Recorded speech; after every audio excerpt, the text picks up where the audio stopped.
Hello, hi guys! Magandang hapon sa inyong lahat.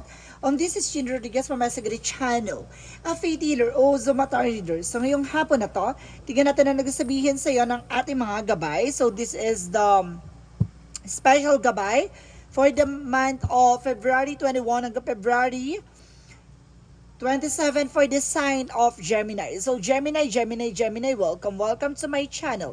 Ano kayang messages, advices, and spirit guides ang ating masasaga for today's video? Kanina naman kayang energy o kaganapan sa buhay ng mga Gemini ang ating mahahagila. So guys, this reading is a general reading lamang, hindi lahat makaka-resonate.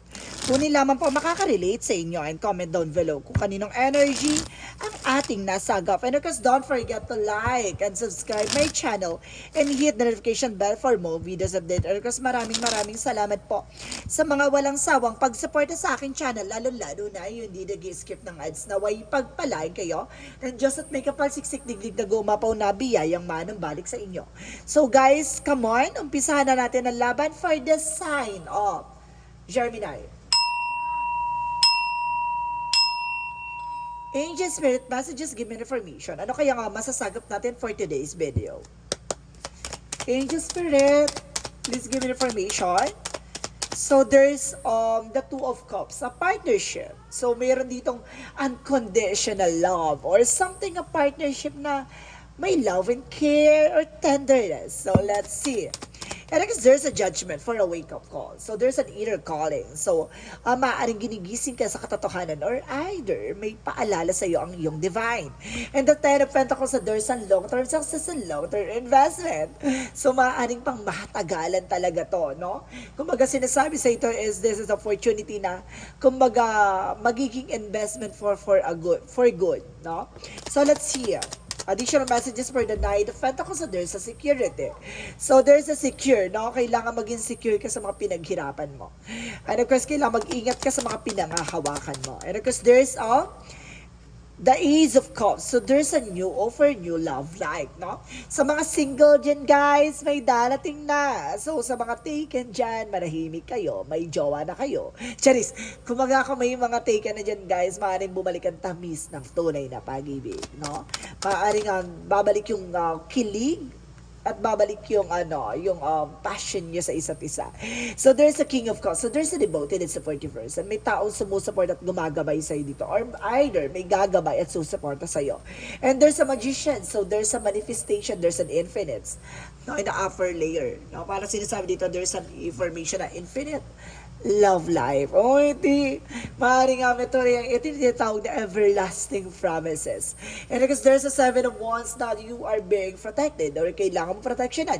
Kasi there's a judgment. Ang judgment kasi ipaalala. So there's a Seven of Wands. So pinapaalalahanan ka na protectionan mo ang sarili mo. Or protectionan mo ang love life mo. Or protectionan mo ang career mo. Why?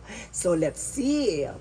So the Ten of Pentacles represent the Hangman. So some of you guys, no, para ka nakatali sa situation. Or either, kumbaga, you're feeling hang, no? Yung parang, hindi ka makawala or kailangan mong may baguhin sa sarili mo or may mga baguhin kang sistema sa ginagalawan mo na magdadala sa ng long term. So maaaring ito ay kumbaga you're feeling stuck in a good way. So let's see what is the Knight of Pentacles. So there's a Knight of Swords. So there's an anxieties, sleepless night, stress, depressed. So ito yung nagbibigay sa iyo ng overthinking, no? Maaaring ito yung nagdadala sa iyo ng something paranoid, something like that, na maaaring full of negativity. So let's see what is the Ace of Cups, no?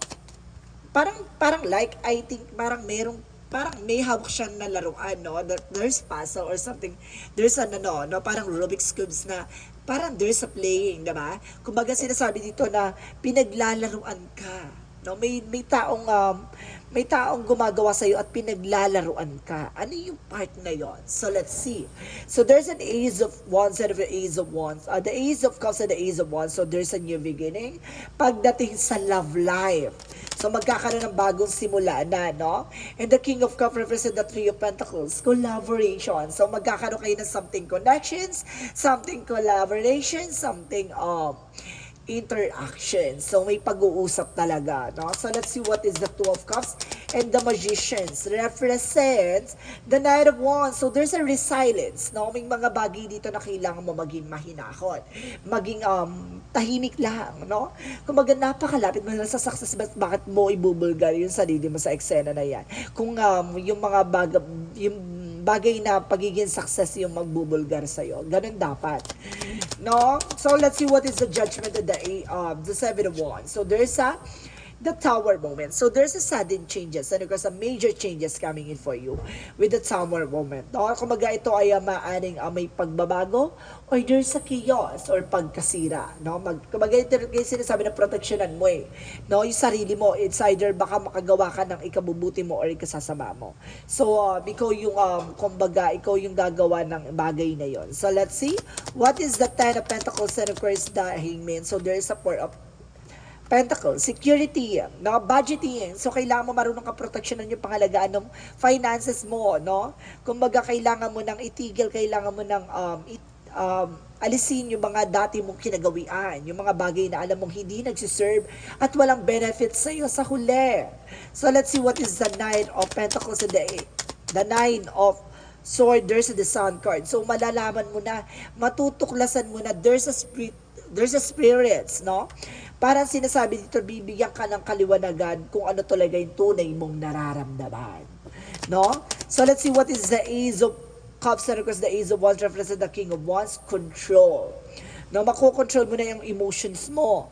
Makokontrol mo na yung mga bawat sa paligid mo dahil nagkakaroon ka na ng realizations. So, let's see what is the King of Cups and the Three of Pentacles. So, there's a Four of Swords and intuitions. No, kumbaga, there's ambition, intuition, or vibrations. Maaaring binibigyan ka ng senyales ng inner voice mo. No, pinapatalas ang iyong kaalaman. Baka pinapasok to sa panaginip mo. There's a daydreams, nightmares. No, kumbaga, there's a information na parang binibigyan ka ng messages. So, kailangan mo mag-take ng action for this. So, let's see what is the outcome. Ang pinaka-outcome sa'yo, there's a Three of Swords. So, maraming inggitera na gumagawa ng balakid sa'yo with the Five of Wands. No? There's a lot of competitors. So, there's a lot of inggitera, ambitious, charis. Of course, sabi ito, which is totoo. Maraming inggitera, talagang gumagawa ng chismis or gumagawa ng way para isiraan ka. Additional messages for career. So, there's a Hermit card. So, there's a spiritual journey or spiritual fight. So, binibigyan ka ng kaliwanagan ka, kalinawan, no, about sa spirituality, na kailangan mo maging center si God na para bigyan ka ng daan at bigyan ka ng malinaw na daan para matuklas at malaman mo ang mga bagay na kailangan mong gawin. There's the Nine of Pentacles, the blossoming abundance. So, lalakas at lalago ang finances mo. At the same time, there's a Four of Wands by celebration. No? Magtutuloy-tuloy yung mga events. Rather, baka magkaroon ka ng second batch or second branches. So, kumaga magkakaroon tayo ng magbubloom siya, guys. So, kailangan mo lang ng sapat na protection sa mga negosyo mo. Nang sa ganon, hindi ka mahatakan ng mga negativities. So, mag-set ka ng boundaries, ng protections, nang sa ganon, yung mga blockages ay mablock mo. So, let's see. Additional messages for love life. Sa love life mo, there's the world card. So, may magbabago ng mundo mo. May magpapabago ng mundo mo, rather.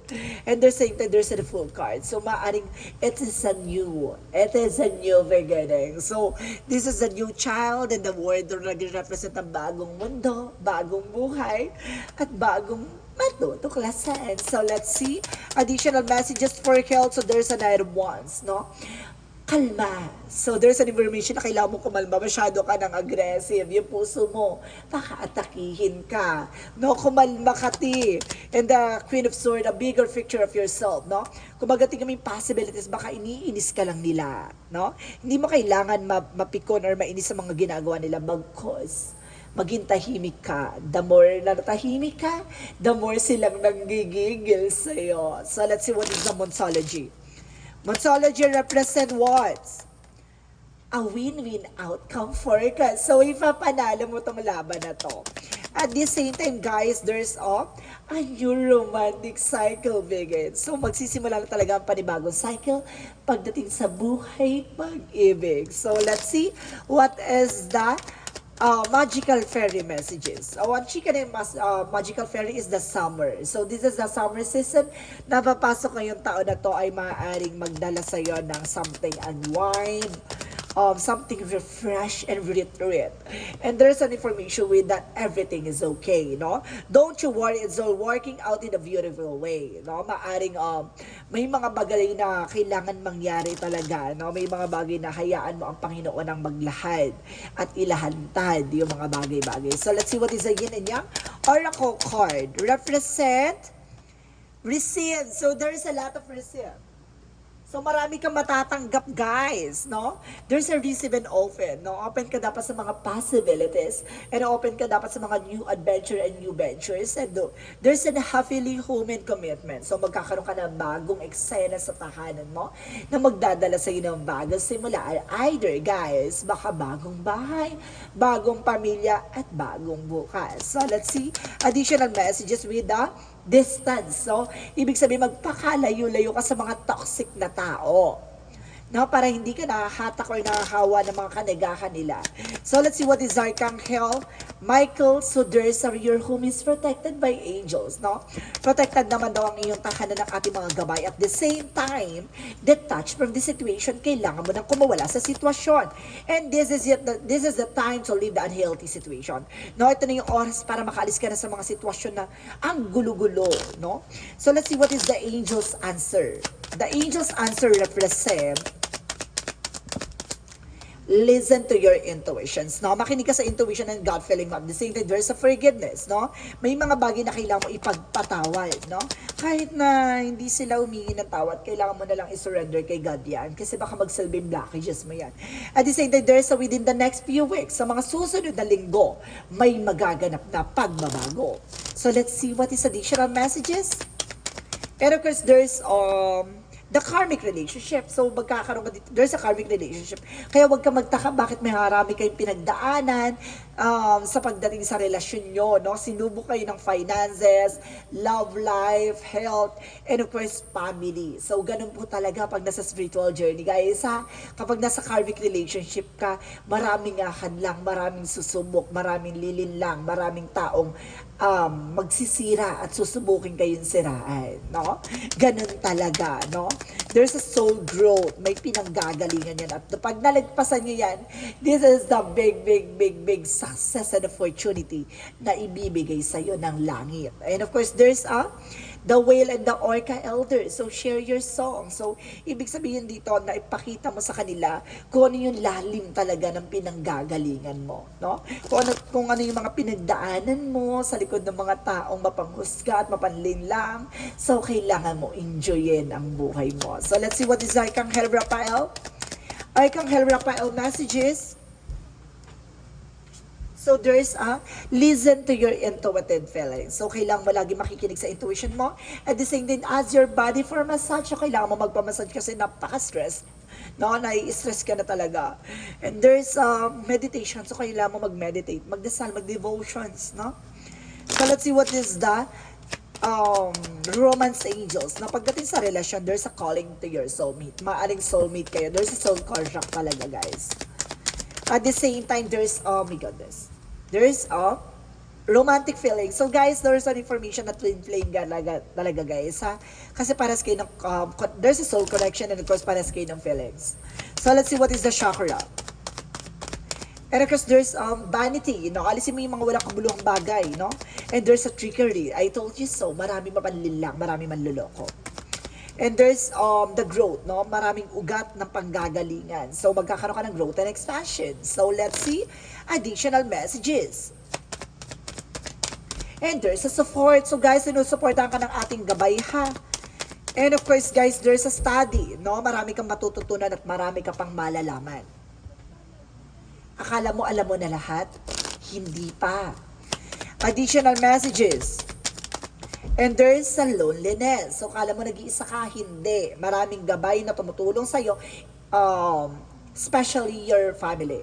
And there's a success. I told you so. Magsasuccess ka at the end of the time. And there's discipline. So, kailangan mo na disiplina, ha? Kailangan mo na disiplina sa sarili mo, disiplina sa finances, disiplina sa love life, disiplina sa career, disiplina sa health. So let's see what is additional messages. And there is support, guidance. No, talaga sinusuportan ka ng ating angel spirit guides. And there's boundaries. I told you so. So kailangan mo mag-set ng boundaries, guys, no? Nasa ganun, hindi ka na pinapasukan ng mga negativities. At the same time, there's a third eye. So, meron ka talagang senses, no? Malakas ang third eye chakra mo, no? Kumbaga, malakas ang intuitions mo, malakas ang visions mo, malakas ang vibrations mo, malakas ang, kumbaga, meron ka astral travel, guys. And there's a daydream. So, see, meron ka talaga astral travel by imaginations. So, let's see what is the energy. Energy represent a door to the personal healing happiness. So, bukas ang pintuan para sa kagalingan at kaligayahan. At the same time, there's the temple fund. So, there's a discovery. So, there's a lot of discoveries coming in for you. So, sinasabi na marami kang madidiscover, marami kang marami kang matutupad at marami kang matututunan. Jesus loving quotes. So, sinasabi ni Jesus, free always. So, kailangan mo magdasal palagi, no? Maniwala at magtiwala. So, let's see what is the angel's number. The angel's number represents the 8, I am successful. At the end of the time, magsasuccess ka. Your talent for setting and reaching goals is like no other. You are self-sufficiency and capable of achieving your ambitions and representing the even flow, that infinite loop of creation. So, magiging successful ka kasi ikaw yung gagawa na ikabubuti mo at di ba, ikaw uulad mo at ikasisira mo. Parang ganon. No? There's an infinite. Ba? Doon pala sa unang baraha, unang pagbagsak ng baraha, there's an information na parang, di ba, may everlasting promises, mayroong talagang walang hanggan. At the same time, meron ditong you are being creator and you are being destroyer, no? Kaya kailangan mo pag-ingatan, ha? So let's see what is additional messages of life. Kasi ikaw yung gagawa ng ikabubuti at ikasisira mo. Kaya maging aware. And there's a master of life. So this is the master, guys, no? Parang pinapaunawa at pinapaalam sa'yo ng ating angel spirit na kailangan mo itong matutunan, kailangan mo itong malaman as soon as possible, no? Kailangan mo itong magkaroon ng realization. Kailangan ka magkaroon ng gantong intuitions, gantong knowledge, gantong mindset. Baguhin mo yung pananaw mo. Parang ganon. Parang inuunting dinidevelop yung something knowledge mo, guys. I dedicated my strike to the divine. With me aligning myself with the true sovereign of my life. May ego step aside, listen to the inner voice. And accordance with the truth I hear in this way, I become the master of life. I live a binding humility, grace and love for the glory of God. So see, kumbaga binibigyan ka ng something mystery, no? Parang kumbaga unti-unti mo matutuklasan, unti-unti mo malalaman na unti-unti sa yung ipinapaliwanag or pinapagabay, no? At binibigyang impormasyon para matutunan mo na kailangan mong alisin yung drama, ego, negativities, toxicities inside your self, no? Kumbaga, kapag nasa spiritual journey ka, ganun talaga, mararanasan mo lahat ng something negativity, pero kailangan mo yung i-release, no? Para magtuloy-tuloy yung magandang pasok ng kapalaran sa iyo. So guys, this is a special gabay for the month of February 21 hanggang February 27 for the sign of Gemini. So Gemini, maraming salamat for this wonderful reading. So once again, this reading is a general reading namang hindi lahat makaka-resonate. Kunin lamang pa makaka-relate sa inyo. And comment down below kung kaninong energy ang ating nasagap. And of course, don't forget to like and subscribe my channel and hit the notification bell for more videos update. And of course, maraming salamat po sa mga walang sawang pagsuporta sa aking channel. Lalo-lalo na hindi nag-skip ng ads na way pagpalain kayo na Diyos at may kapal, siksik diglig na gumapaw na biyayang maanabalik sa inyo. And of course, guys, once again, this is Chin Rodriguez from Maestra Ganda Channel, a faith healer, also a tarot reader. Maraming salamat and see you in the next video. Bye-bye and babush!